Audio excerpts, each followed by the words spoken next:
స్థానిక శ్రీరామ్ నగర్ లో వేంచేసి ఉన్న శ్రీ సంకటహార వరసిద్ధి వినాయక స్వామి ఆలయంలో గణపతి నవరాత్రి మహోత్సవాలు బుధవారం ఘనంగా ప్రారంభమయ్యాయి.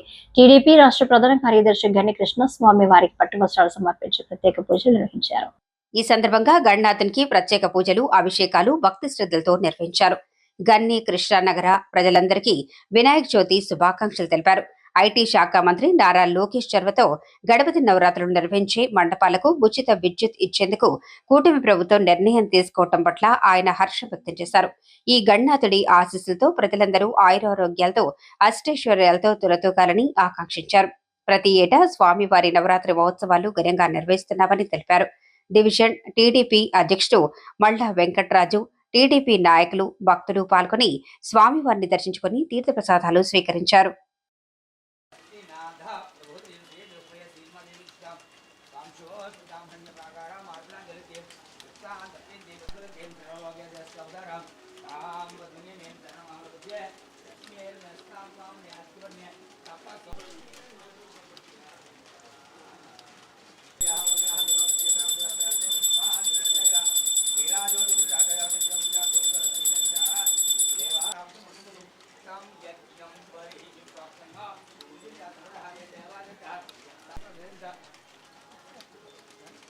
రాజమండ్రి ప్రజానీకాన్ని అందరికీ కూడా వినాయక చవితి శుభాకాంక్షలు తెలియజేసుకుంటున్నాం.